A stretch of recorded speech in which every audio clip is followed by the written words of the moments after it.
Alright. So, Bismillahirrahmanirrahim dan Assalamualaikum dan selamat sejahtera semua. So, hari ni kita akan sambung, okay, yang semalam kita belajar. So, semalam kita belajar 5.1 gas, okay. So, kita belajar tentang gas law dan juga ideal gas equation. So, hari ni kita akan sambung part B. Kita akan tengok tentang Dalton's law dan juga comparison between real gas dan juga ideal gas. Okay. So, learning outcome yang kita akan tengok pada hari ini adalah kita akan tengok definition dan juga how to perform calculation menggunakan Dalton's law. Okay, and then kita akan explain the ideal dan non-ideal behavior of gases in terms of intermolecular forces dan juga molecular volume. And last one, kita akan tengok explanation on the condition at which real gases approach the ideal gas behavior. Okay. So, now kita nak tengok Dalton's law dulu. Okay, so Dalton's law ni dia spesifik untuk explain pasal partial pressure of gas. So, kita panggil Dalton's law of partial pressure. Okay, so Dalton's law kata, okay, the total pressure of mixture of non-reacting gases is the sum of the partial pressures exerted by each of the gases in the mixture. So, maksudnya dalam satu kontainer yang ada beberapa gas yang berbeza. So, gas ni dia tak react with each other. So, setiap gas ni dia ada partial pressure yang tersendiri. And partial pressure of all these gases, total dia bersamaan dengan total pressure. Okay, so kita boleh express mathematically menggunakan formula total pressure is equal to partial pressure gas A plus partial pressure gas B plus partial pressure gas C dan seterusnya sampailah ada gas berapa banyak gas yang ada dekat dalam container tu. Okay, so setiap gas ni dia ada partial pressure masing-masing. So partial pressure ni, okay, dia punya maksud dia, in a mixture of gases, each gas has a partial pressure which is the hypothetical pressure of that gas if it alone occupied the volume of the mixture at the same temperature. So ni maksud je lah. Okay, pada panjang. So senang cerita, setiap gas tu dia ada partial pressure masing-masing lah. Okay, and total partial pressure ni adalah total pressure according to Dalton's law. Okay. So, kita nak tengok example dekat sini. So, kita ada example dalam satu container yang besar ni, kita ada two types of gas. Two species lah. Yang pertama, kita ada gas A dan yang kedua, kita ada gas B. Okay, so volume of container ni adalah V. Okay, so kita nak cari total pressure of this container. So, kita boleh tahu according to Dalton's law, total pressure PT is equals to partial pressure of gas A, PA, plus dengan partial pressure of gas B, PB. Okay, so untuk kita tahu total pressure of this container, kita kena cari partial pressure of each gas dulu. So, kalau kita nak cari partial pressure of each gas, kita boleh guna ideal gas equation. So, kita tahu ideal gas equation kita adalah PV is equals to nRT. Okay, so kita nak cari pressure. So, pressure kita sebagai subjek. So, kita akan rearrange this equation untuk dapat P is equals to N RT over volume. Okay, so disebabkan dekat sini kita nak cari specific pressure exerted by gas A. So, partial pressure A is equals to number of mole of gas A times dengan RT over volume. Sama juga dengan gas B. So, partial pressure of gas B is equals to number of mole of gas B times RT over volume.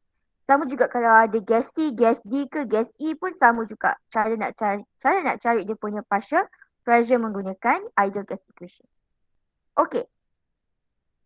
So, kita ada lagi satu cara untuk kira partial pressure of each gases. Okay, so kita tahu, okay, total partial pressure dalam gas yang dalam container tadi adalah PT is equal to PA plus PB. And kalau kita expand dia menggunakan ideal gas equation, kita akan dapat PT is equal to NA RT over V plus NB RT over V. Okay, and kita tahu the number of mole of gas A plus dengan number of mole of gas B is equals to number of mole total, NT. Okay, so kita boleh concludekan yang pressure total is equals to number of mole total times dengan RT over V. Okay, so kita masa dalam chapter 1 dulu mula-mula kita ada belajar pasal mole fraction. Okay, so mole fraction ni boleh kita gunakan dalam this Dalton's law.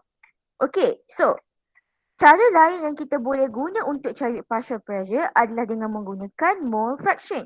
So, contohnya kat sini kita nak cari partial pressure of gas A menggunakan mole fraction. So, partial pressure gas A is equal to mole fraction of gas A times dengan PT, which is total pressure, where XA is equals to the mole fraction of gas A in the mixture.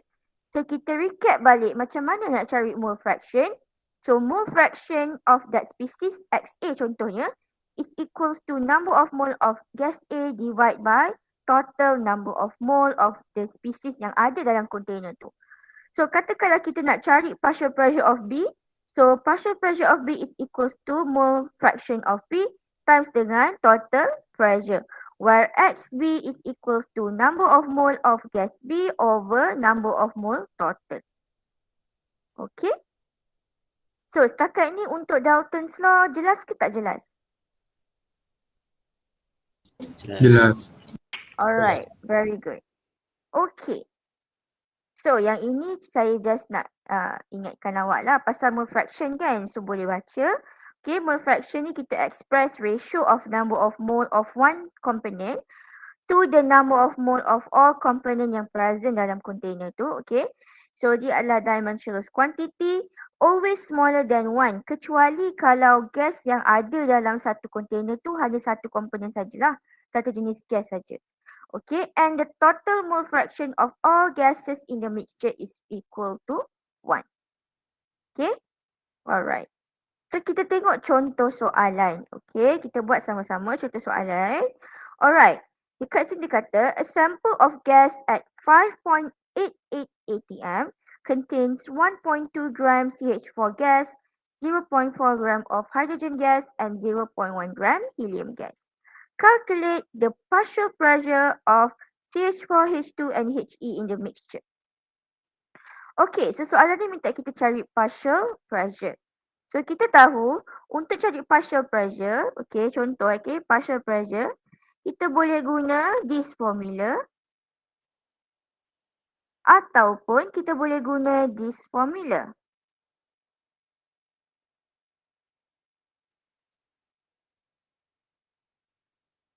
Okay, so pada pendapat awak, tengok soalan ni kan, agak-agak awak formula mana yang kita patut guna? Formula 1 ataupun formula nombor 2? 1. 2. Okay, ada lagi idea?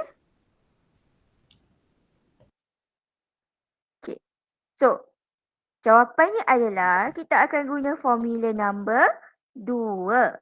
Okay, reason dia kenapa kita guna formula number 2 is because dalam soalan ni dia tak bagi kita temperature. Tak ada temperature, dia tak bagi kita volume. So how are we going to find the partial pressure of each gas in the mixture? So kita tak boleh guna formula yang pertama. So kenapa kita boleh guna formula yang kedua? Pertama, kita boleh cari mole fraction dia berapa. Sebab apa? Nak cari mole fraction, kita kena menggunakan number of mole of that species divided by total number of mole, which is kita boleh cari ni. Okay? And then dekat sini, kita ada total pressure. So, total pressure adalah yang ini. Okay, so apa dia kata? A sample of gas at 5.88 atm. Maksudnya dalam container tu, total pressure dia adalah 5.88 atm. So, dia nak kita cari partial pressure of each gases dalam container tu. So, kita ada total pressure. So, sebab tu kita boleh gunakan this second formula instead of the first formula tadi. Okay. So, sekarang ni, disebabkan itu, kita boleh teruskan kita punya pencarian. Sekarang ni, kita nak cari number of mole of each species dulu. Sebab apa? Kita kena cari number of mole of each species, barulah kita boleh cari total number of mole untuk cari mole fraction ni kan. Okay, so pertama sekali, step 1 kita cari mole of each gas. Okay, so pertama kita cari mole of CH4. Okay, is equal to 1.2 gram divided by 16 gram per mole. So, berapa dapat mole of CH4 kat sini? 0.075. Alright, very good. 0.075 mole. Okay, ni untuk CH4. Okay. And then kita nak cari mole of hydrogen gas. So, mass hydrogen gas is equal to 0.4. So, 0.4 gram divided by 2 gram per mole. So, berapa mole of hydrogen gas kita? 0.2. 0.2. Alright, very good. 0.2 mole of hydrogen gas. And last one, kita nak cari mole of helium. Okay, mole of helium, mass dia 0.1. So, 0.1 gram divided by 4 gram per mole. So, kita akan dapat 0.025 mole of helium. Okay, now kita dah cari number of mole of each gas. Okay, so kita boleh cari, so ini settle. Okay, and then kita boleh cari total number of mole. So, dekat sini, padam. So, dekat sini, step yang kedua, kita boleh cari mole total berapa. So, mole total is equals to mole CH4 plus mole H2 plus mole helium. So, 0.075 plus 0.2 plus 0.025. So, dapat 0.3 mole. Okay. So, now, kita dah settle step yang kedua. Kita pergi step yang ketiga. Kita nak cari mole fraction. So, find mole fraction of each gas. Okay. So, kita buat satu-satu sebab nanti senang. Kita tinggal masukkan je nilai-nilai itu. Okay. So, kita nak cari mole fraction of CH4. So, mole fraction of CH4 is equals to number of mole divided by total number of mole. So, 0.075 mole divide by 0.330 mole. So, berapa dapat? 0.25. 0.25. 0.25. 25. Okay. Thank you. And then kita nak cari mole fraction of hydrogen gas. So, 0.200 mole divide by 0.300 mole. So, berapa dapat mole fraction? 0.67. 0.67. Very good. And last one, kita punya mole fraction of helium, 0.025 mole. So, berapa dapat mole fraction of helium? 0.083. 0.083. Okay, so kita dah dapat kita punya mole fraction of each gas. Okay, so sekarang kita boleh proceed untuk cari partial pressure kita. Okay, so kita pergi next page sebab tak muat. Okay, so nak cari partial pressure of CH4 is equals to mole fraction of CH4 times dengan total pressure. Okay, so mole fraction of CH4 is 0.25.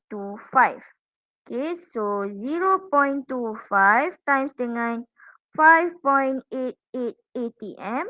So, berapa dapat partial pressure of CH4? 1.47. 4.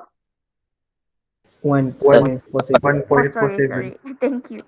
1.47 unit, jangan lupa ATM, sebab dia punya soalan dia dah bagi unit dalam ATM, total pressure dia. So kita pun pakai yang sama je, tak perlu tukar-tukar. Okay, and then cari partial pressure of hydrogen gas. So sama dengan mole fraction of hydrogen gas times total pressure. So mole fraction of hydrogen gas is equal to 0.67. Okay, times dengan 5.88 ATM. So berapa? 3.94. 3.94. 3.94 Ya. Dia lagi Oh, je. apa? Sorry. Ada sambungan tapi bunda je. Okay. Okay. Alright. So, next kita cari partial pressure of helium. So, X helium times total pressure. So, 0.083 times dengan 5.88 ATM. So, berapa dapat?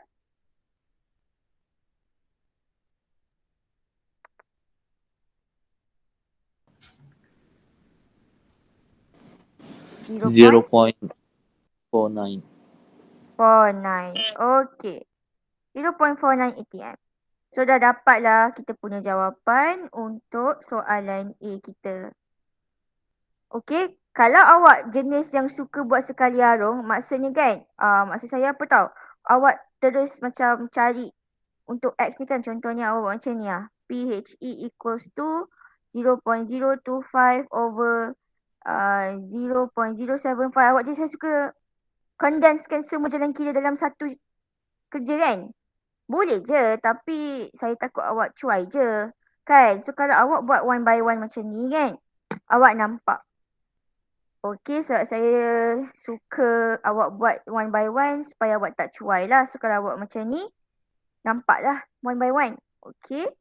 So dapat jawapan akhirnya. Okay, next kita pergi kepada soalan B. Okay. Dia tanya kita, okay, what is the partial pressure of CH4 and H2 if helium is removed?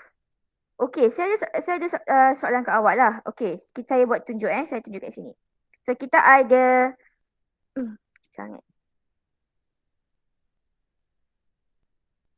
Okay, kita ada satu kontainer kat sini. Dalam kontainer tu kita ada helium gas, kita ada H2 gas, kita ada CH4 gas.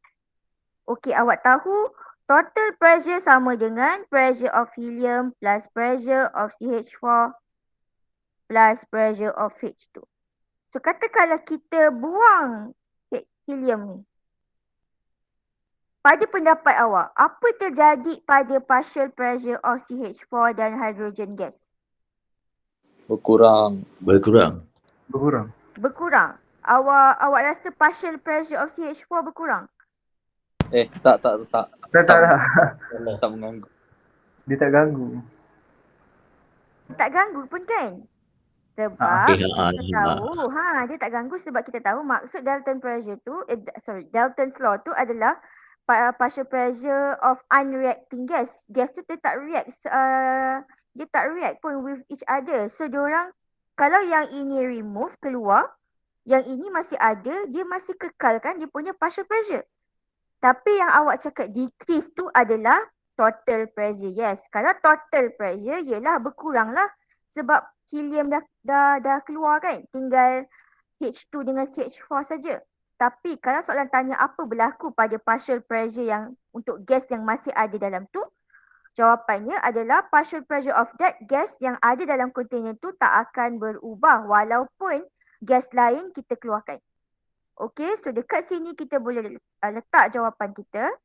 So partial pressure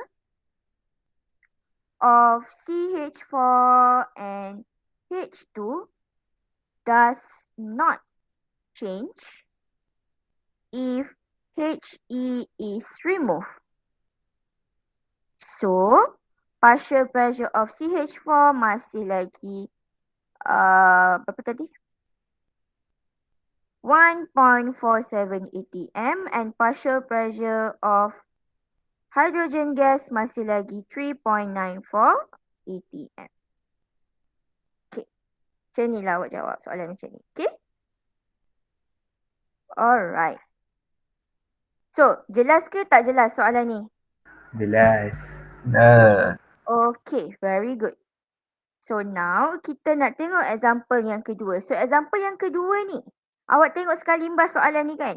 Agak-agak kita nak guna formula yang mana satu ni?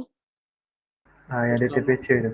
Yang ada temperature. Sebab soalan kita, dia bagi kita volume dekat sini dan juga temperature. So soalan saya, temperature ni boleh kita guna kosong je ke? Kena tambah 273.15. Bukan jadi Kelvin. Yes, kita kena tukar jadi Kelvin. Which is kita kena tambah dengan 273.15. Okay, so kalau awak ambil daripada degree Celsius, jawapan awak salah.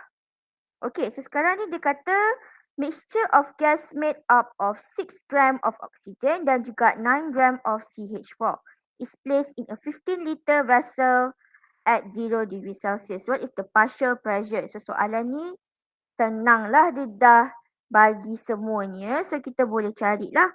So saya tak nak bagi awak jawapan. Saya nak ni awak buat sendirilah kalau awak free. Okay, so saya bagi awak step by step lah. Okay, so step 1 awak kena. Apa step 1? Apa yang awak kena cari agak-agak? Mol. Yes, pandai. Cari mol. Okay, soalan suruh cari partial pressure kan. So nak kena guna nRT tu kena ada mol. So find mole of each gas. So step 2 barulah awak cari partial pressure of each gas.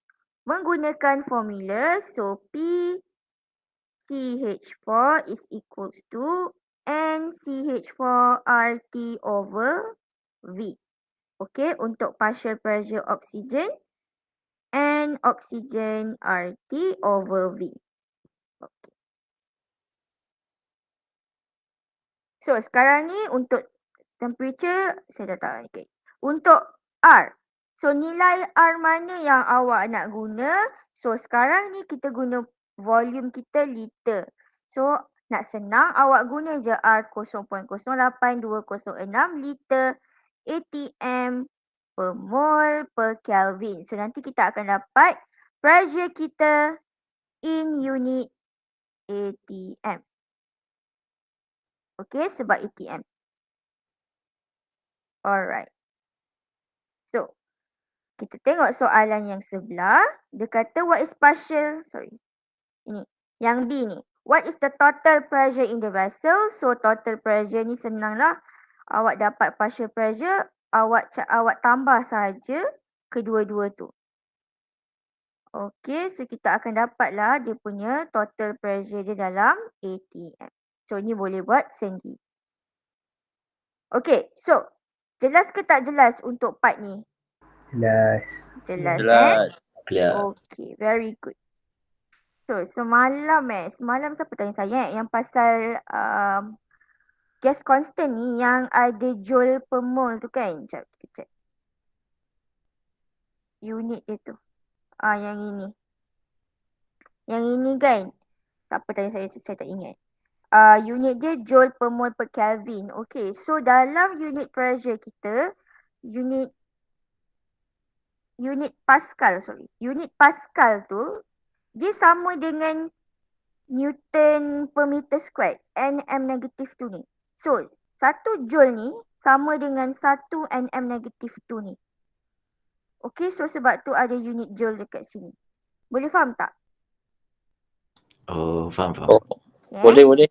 Okay, so sebab itulah kita guna yang sama value dia. Sebab kita kira Pascal tu lebih kurang dengan Nm negatif tu ni. Alright, so itu je saya nak clarify untuk yang gas constant semalam tu. Okay, so kita sambung balik. So kita dah habis yang ini. So kita nak masuk application of Dalton's law. So application of Dalton's law yang kita belajar adalah gas collected over water. So kita boleh collect gas dalam eksperimen menggunakan teknik ni lah, method yang ini. So, bila awak collect gas menggunakan teknik ini, okey, awak bukan sahaja ada gas yang awak nak cari tetapi ada gas water juga. Okey, water vapor. Okey, so sebab tu bila kita collect gas guna this method, dalam this gas ada pressure gas yang kita cari dan juga pressure water vapor. So ini tak semestinya oksigen lah, ikutlah gas apa yang awak cari kan. So dekat sini saya tekankan lah, total pressure is not only from the particular gas but also from the water vapor. So kalau kita buat, kalau soalan tu tunjukkan teknik ini, maksudnya total pressure dia adalah gas yang awak cari campur dengan gas water vapor. Okay, pressure of water vapor. Okay, so kita tengok contoh soalan. Tengok contoh soalan yang ini. Okay, so dekat sini dia kata, consider the reaction below. So kita ada 2 KClO3 solid. Bila dia react, dia akan form 2 KCl plus dengan 3 oxygen gas, 3 mole of oxygen gas. Okay, so dia kata, a sample of 5.45 liter of oxygen. So dia dah bagi dah volume of oxygen yang dia collect. So ni volume of the oxygen. Is collected over water at a total pressure 735.5 torr. So ni total pressure at 25 degrees Celsius. So ni temperature dia. So you have to convert in Kelvin. So plus dengan 273.15 equals to 298.15 Kelvin. Okay. How many grams of oxygen have been collected? So soalan ni minta kita cari mass of oxygen. So dia kata kat sini at 25 degrees Celsius, the vapor pressure of water is 23.8 torr. Okay, so soalan tak minta kita mass of oxygen. So apa yang kita kena cari sebenarnya? Mole. Mole. Pandai. So kita kena cari mole of oxygen. So dah dapat mole of oxygen, baru kita boleh cari mass of oxygen. So nak cari mole, kita guna formula. Formula apa? Relative pressure. Apa? Guna formula apa? Haziq, tak dengar saya. Yang temperature tu apa? Ya, yang temperature tu apa nama equation tu? P equal to nRT over Ideal gas equation. Ya.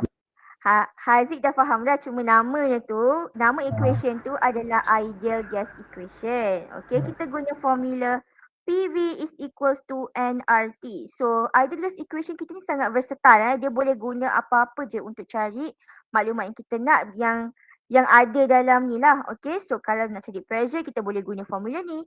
Nak cari volume pun boleh guna formula ni. Nak cari mole pun boleh guna formula ni. Nak cari temperature pun boleh guna formula ni. Okay, so sekarang ni kita nak cari mole. So kita susunlah kita punya equation ni. Untuk nak cari mole, okay, mole of oxygen dekat sini, kita kena tahu partial pressure of oxygen volume over RT. So, volume kita dah ada, R kita tahulah kan. T kita dah ada juga. So, kita kena cari partial pressure of oxygen kita. So, kita tahu dia bagi kita partial pressure total pressure of the space tu. And then dia bagi kita partial pressure of water vapor. So, kita boleh cari partial pressure of oxygen. Sebab apa? Kita tahu total pressure is equals to partial pressure of oxygen plus dengan partial pressure of water vapor. Okay, so kita ada kedua-dua tu, kita boleh tolak sajalah. So partial pressure of oxygen sama dengan 735.5 torr minus 23.8 torr. So berapa dapat ni partial pressure of oxygen? 711.7, betul tak? Betul. Okay, good. Okay, dapatlah ini. Okay, sekarang ni kalau kita tengok kita punya gas constant kita, dia tak ada yang untuk unit torr. So kita tukar jadi ATM dah, senang. Okay, so 1 torr. So 1 torr pula. 1 ATM is equals to 760 torr. Dia sama macam yang 1 ATM sama dengan 760 mmHg tu. Okay. So kita nak tukar dia jadi ATM kan. So kita akan dapat macam ni. Apa?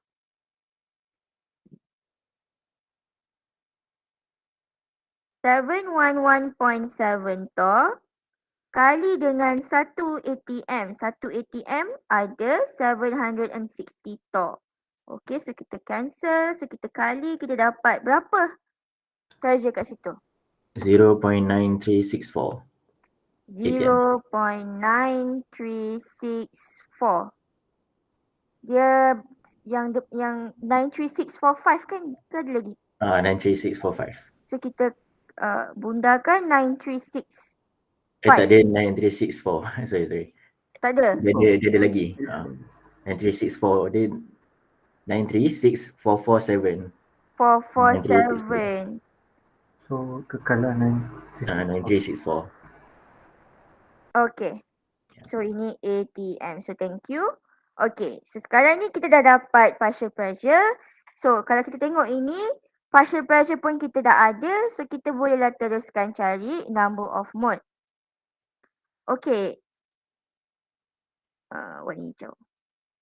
Okay. So number of mole of oxygen is equal to partial pressure of oxygen times dengan volume over RT.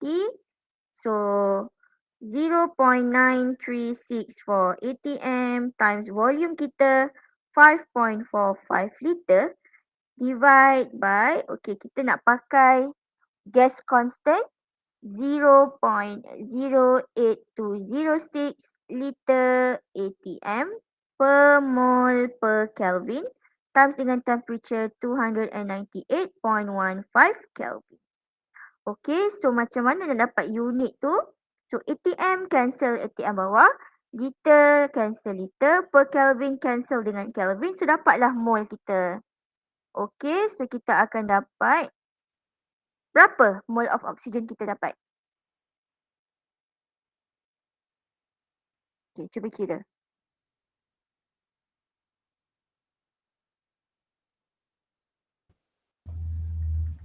Uh, 0.209. 0.20. Panjang lagi tak? Panjang lagi. 20858. 858. So 20. Sorry. 2086. Okay, thank you. 20 mole of oxygen. Okay, so sekarang dah dapat mole of oxygen, kita boleh dah cari mass. Okay, so tak cukup ruang, saya pergi sebelah. Okay, so mass of oxygen is equals to mole oxygen times dengan molar mass. Okay, so kita akan dapat 0.2086 mole times dengan 32 gram per mole. Okay, sebab oksigen gas O2 kan. So dapat berapa? 6.675. 6.675. 6.675, 6.68 gram. Dapatlah jawapan kita. Senang kan soalan ni? Boleh faham tak? Boleh. Boleh. Okay. So untuk soalan ni contohnya inilah. Okay, nanti kalau buat soalan tutorial mungkin ada soalan yang lagi-lagi lain lah, yang lagi mencabar. Okay, so kita dah settle untuk application of Dalton's law. Okay, so setakat ni untuk Dalton's law semua jelas Tak ada soalan Boleh saya proceed tak? Okay. Boleh. Boleh, Miss. Boleh. Okay. Alright, so kita nak sambung. Kita nak tengok ideal gas versus real gas. So, kita tahu ideal gas kita punya ideal gas adalah gas yang obey ideal gas equation, where kita punya ideal gas equation is PV is equals to nRT. Okay, tapi real gas adalah opposite of ideal gas. Dia kita panggil dia non-ideal gas. Dia biasanya deviate the behavior of ideal gas. Dia apa yang kata dia menyimpang lah dari ajaran yang betul. Okay, so untuk real gas ni dia obey Van der Waals equation. Okay, apa yang beza dengan Van der Waals equation dengan ideal gas equation? So kalau awak tengok, kita punya pressure kita dia lain dengan volume. So dia sebenarnya sama je. Ini adalah pressure, volume, PV is equals to nRT kalau awak nampak. Tapi kita ada addition of 1 dengan 2 koefisien kat sini. Okay, and kita akan tengok apa koefisien yang ini sebenarnya. Okay. So inilah Van der Waals equation. Okay, so ingat dalam hati dan otak. Okay, ingat. Okay, kita nak tengok page sebelah. Okay. So, real gas versus ideal gas. Okay, so kita nak tengok bahagian perbezaan yang ketara, iaitu dari segi intermolecular forces dan juga volume of gas particle. Okay, kat sini kalau nampak saya ada bahagi macam ni lah. Okay, dia bagi 2 section. So, satu section ni ada kena-mengena dengan koefisien yang ada kat sini. Okay. So, kita tengok kat sini. Untuk ideal gas, okay, according to kinetic molecular theory of gas, okay, sebab teori tu dia favor ideal gas kan. So, according to kinetic molecular theory of ideal gas, intermolecular forces between the gas molecules are negligible. Okay, kita boleh abaikan dia. Okay, sebab sebab diorang ni sebab container tu besar and gas tu kecil. So dia punya jarak tu sangat besar. Jarak antara satu gas partikel dengan gas partikel yang lain sangat jauh. Okay, so nak ada intermolecular forces of attraction tu sangat-sangat tipis lah. Sebab tu untuk ideal gas kita kata IMF dia negligible. Okay, tapi untuk real gas dia kata ada forces of attraction between gas molecule. Okay, and disebabkan itu, okay, dekat bahagian kita punya Van der Waals equation yang part pressure tu, kita ada tambahan koefisien N squared A over V squared. Okay, so term ini digunakan untuk correct the real gas pressure to include the attractive forces. Sebab apa? Real gas dia include, dia kata ada intermolecular forces between gas particle. Sebab tu kita ada this term untuk correctkan that equation. Okay. So, and then untuk ideal gas, okay, according to kinetic molecular theory juga, ideal gas ni volume of gas particle is negligible compared to the volume of its container. Okay, tapi real gas sebenarnya dia punya molekul ada certain volume. And kita akan gunakan term NB ni untuk take into account the volume of gas molecule. Okay. So, dari segi orang kata realistiknya, ideal gas ni terlalu ideal lah untuk gas tu memang behave as ideal gas tu hampir mustahil lah sebenarnya. Sebab tak ada lah kot ideal gas, gas yang memang betul-betul behave as ideal gas. Okay, tapi ada je gas yang dia punya behavior tu dia ke arah untuk jadi ideal gas. Okay, so real gas ni memang really orang kata realistically real gas lah. Okay, okay, so kita tengok apa yang menyebabkan gas tu dia deviate daripada ideal gas behavior. Okay, yang pertama tadi kita kata real gas ni dia ada attractive forces between molecule. Okay, so pressure of real gas sebenarnya is less than pressure of ideal gas. Okay, kenapa? Sebab adanya intermolecular forces of attraction between molecules. Okay, so maksudnya dalam Van der Waals equation kita akan tambahkan pressure tu dengan this coefficient. Kita tambahkan N squared A over V squared. So kita akan dapat P sama dengan P real plus N squared A over V squared. Okay, sebab apa? P real ni less than P ideal. Okay, kenapa pressure of real gas lagi kurang daripada pressure of ideal gas? Okay, sebab, okay, kita zoom sikit kat sini. Okay, sebab in real gas, okay, attractive force slow down the movement of molecule. Okay, dalam real gas, dia kata ada sebenarnya attractive forces between molecule tu. So, bila adanya attractive forces kan between molecule ni kan, dia punya pergerakan tu akan jadi slow. So bila dia punya pergerakan of molecule tu slow, dia akan undergo, dia akan ada less collision lah dengan wall of the container. So bila ada less collision, dia akan exert lower pressure compared to ideal gas. Sebab ideal gas kan tak ada attraction dengan between gas molecule. So dia akan ada more movement.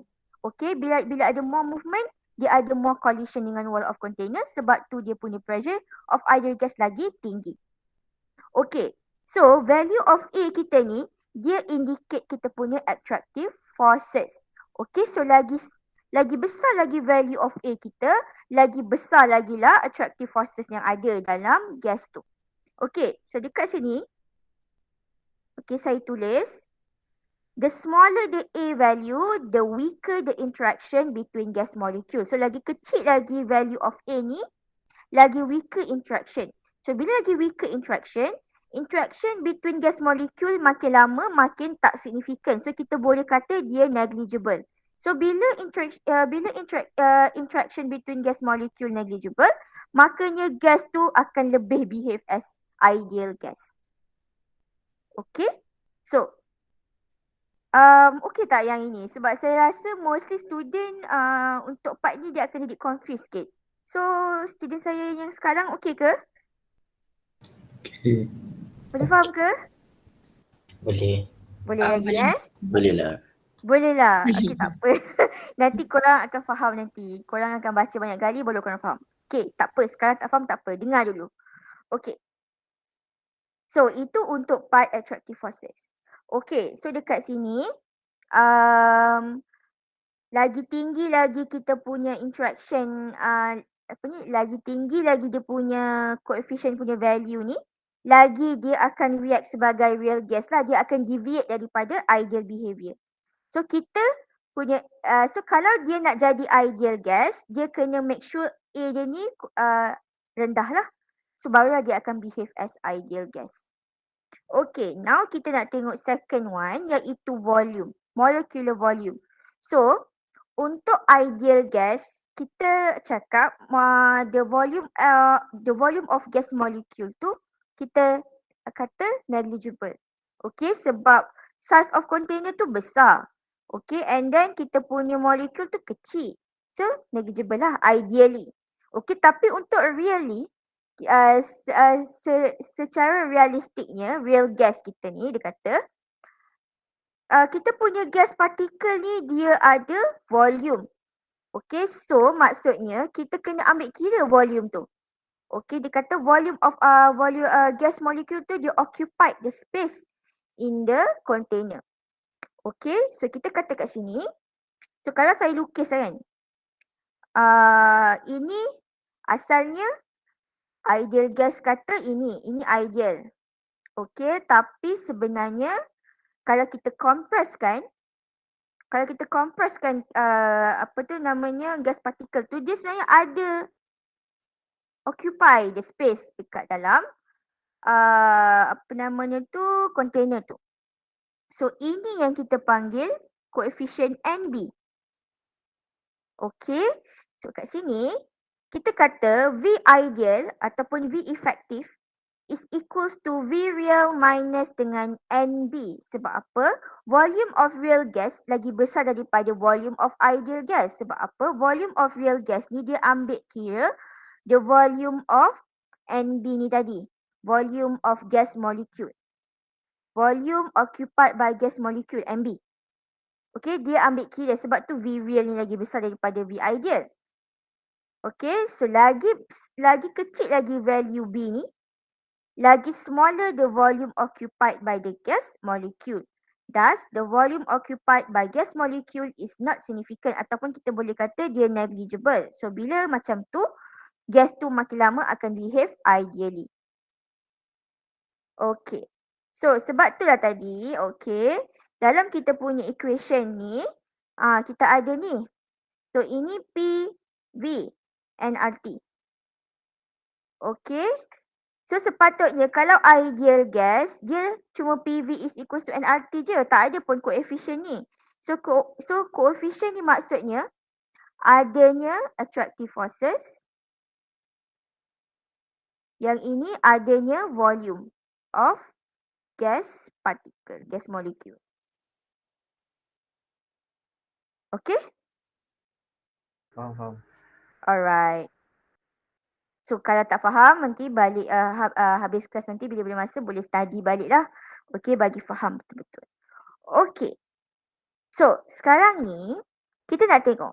So saya kata tadi kan dalam dunia kita ni mostly gas tu dia act as real gas lah. Okay, tapi ada masanya real gas kita tu dia punya behaviour obey ideal gas behaviour. Okay. So, bila masa real gas kita tu obey ideal gas behaviour, dalam situasi, ada dua situasi. Yang pertama, at lower pressure. So, at lower pressure, apa yang berlaku? So, bila kita apply low pressure, so dia maksudnya volume kita tu kita increase. So, when a gas is not compressed, the volume of container is increased. Okay, so bila volume of container increase, ada space besar.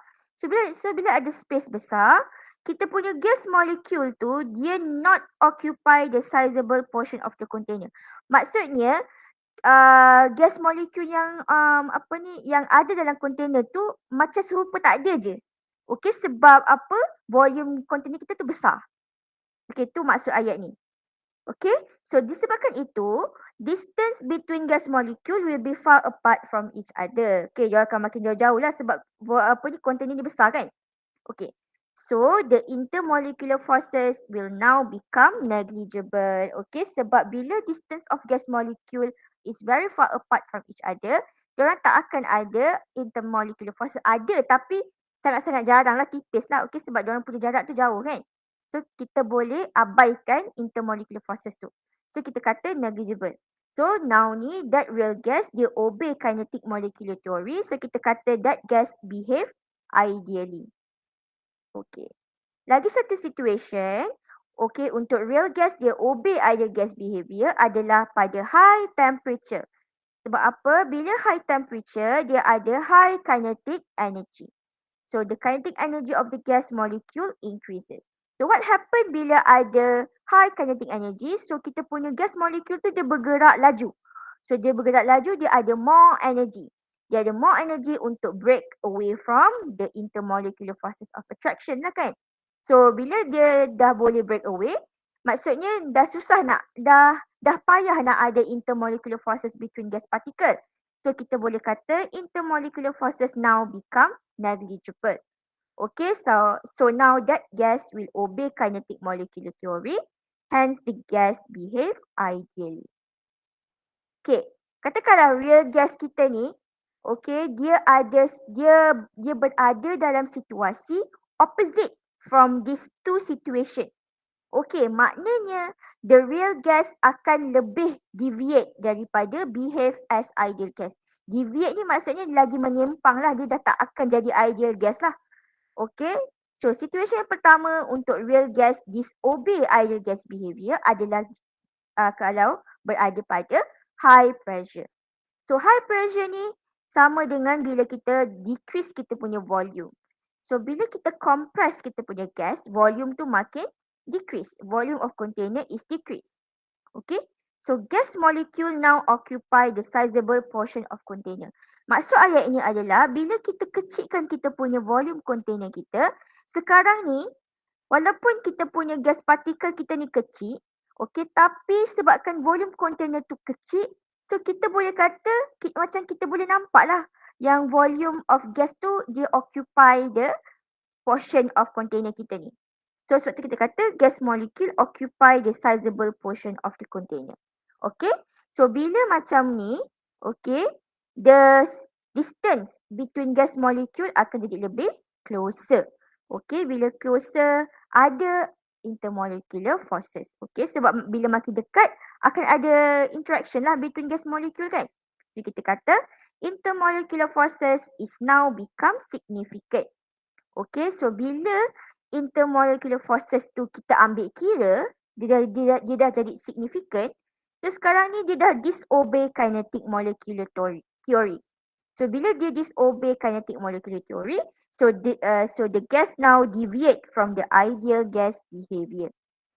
Okay, and last situation bila dekat low temperature, real gas akan disobey ideal gas behavior lah. Sebab dekat low temperature, kinetic energy decreases. So dia akan move slower. Okay, bila dia move slower, dia ada less energy untuk move. Dia akan susah nak break away daripada intermolecular force attraction tu. So dekat sini intermolecular forces akan jadi significant lah. Sebab ada kan, sebab dia tak ada energy yang kuat ataupun yang cukup untuk break the bond ataupun break the attraction. Okay, so sekarang ni kita punya real gas kita disobey kinetic molecular theory. So the gas deviate from ideal gas behavior. Okay, so ini adalah what we learn lah dalam 5.1 ni. So dah habis dah 5.1. Okay, so kalau kita recap balik apa yang kita dah belajar dalam 5.1, kita dah belajar gas law, ideal gas equation. Lepas tu kita belajar Dalton's law of partial pressure. Lepas tu kita belajar difference between real gas dan juga ideal gas. And then kita belajar tentang at which situation, okay, does real gas behave as ideal gas. Okay, ada dua lah. Satu low pressure dan lagi satu high temperature. Okay, kalau real gas tu deviate daripada ideal gas, terbalik lah. Okay, jadi low temperature dengan high pressure. Macam tu je. Okay, so boleh faham tak part yang ini? Boleh. Boleh So, Miss, ya. Dah hafal. maknanya kalau soalan kan, dia akan bagi tahulah dia nak low pressure ke, dia kat lower pressure ke, dia kat high pressure. Maybe saya tak pasti soalan macam mana kalau exam, tapi maybe dia akan bagi tahu ataupun maybe dia just bagi awak value pressure tu, so awak kena compare sendiri ke kan. Depends on soalan lah. Oh, faham. Tapi ayat macam ni jangan sekadar hafal tapi fahamkan juga. Sebab apa, kalau awak hafal je, nanti kalau soalan tu pusing sikit nanti awak dah tak jawab. Tapi kalau awak faham konsep dia, soalan tu pusing-pusing macam mana pun awak tahu sebenarnya soalan tu nak apa. Okay? Okay. Alright. So kita dah habis dah 5.1. So esok kita akan buat soalan tutorial. So lepas ni awak bolehlah buat sendiri dulu soalan tutorial tu. So esok kita akan discuss. Okay? So ada soalan lain sebelum kita end our tutorial class untuk hari ni? Tak ada. Tak ada. Tak ada, Oh. Miss. Tak ada So saya take that as you semua faham lah apa yang kita belajar hari ni. Okay, so I think that's all for today. So see you guys tomorrow. So thank you and Assalamualaikum. Bye-bye. Bye. Thank you, Miss. Thank you, Miss. Alright, welcome. Thank you.